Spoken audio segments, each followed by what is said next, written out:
Hey yo, what's up sa inyo mga kapenyo, at today meron na naman tayong napakainit na reaction video about nga dito sa weight-in neto ni Utol Janrel Casimero versus Saul Sanchez, na kung saan mga kapenyo umover ng weight etong si Utol Janrel Casimero. At kung hindi ako nagkakamali, parang 1 pound sa ata ang tinaas o 2 pounds neto ni Janrel Casimero. So talagang medyo nanganganib ngayon yung nalalapit na laban neto ni Utol Janrel. Hindi natin alam kung madi-disqualified siya or baka mamaya magbabayad sila, or pangatlo dadagdag yung gloves niya ng papakapalin ng konti, magiging 10 ounce, na kung saan ang kalaban na si Saul Sanchez magiging 8 ounce lang. So doon pa lang lugi na kaagad, At pang-apat, alam naman natin na nag-training naman na maayos si Utol Janrel dito. Ang pinaka talagang susi na lang niya para manalo rito mabagsak o ma-knockout etong si Saul Sanchez.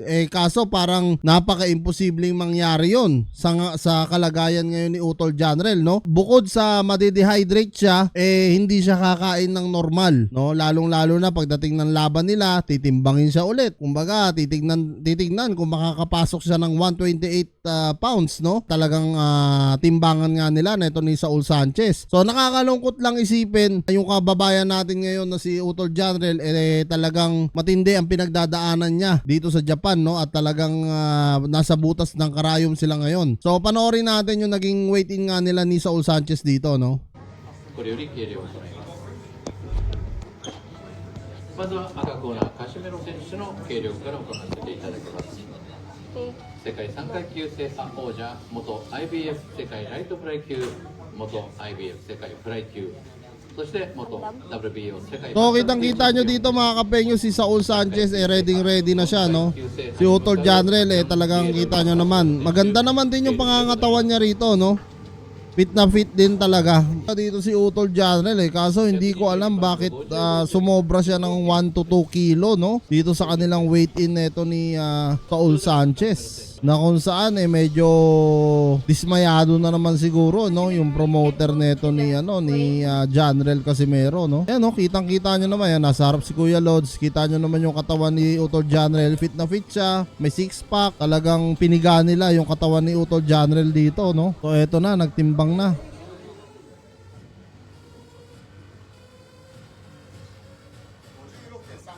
Yan, kung mapapansin nyo, ulitin ulit ni Janrel, kasi nga hindi pa siya hindi siya pasok sa weight-in.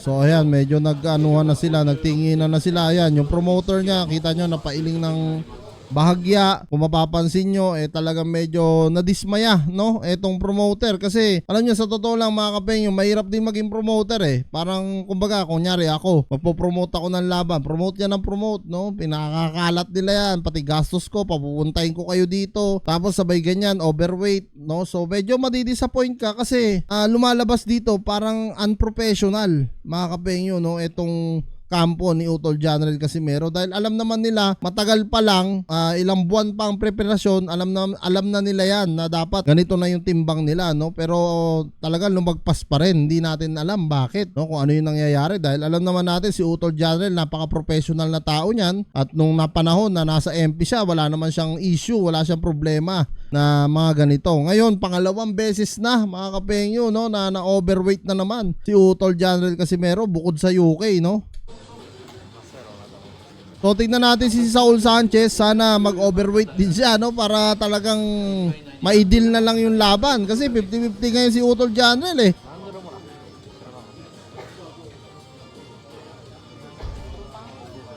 So ito na, Saul Sanchez na, Ayan na, nag-weight in na siya. Naku po, napapalakpak ang lahat. Ayun. Ibig sabihin mga kapenyo, understood na natin, pasok si Saul Sanchez sa timbang.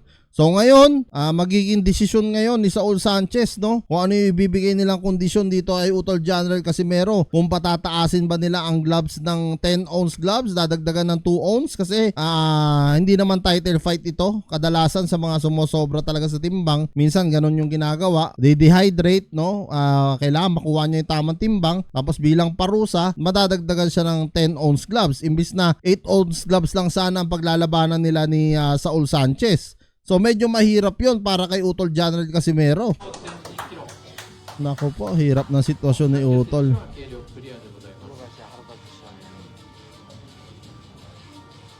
So itong laban na to mga kapengyo, medyo 50-50 fight na po ito, no?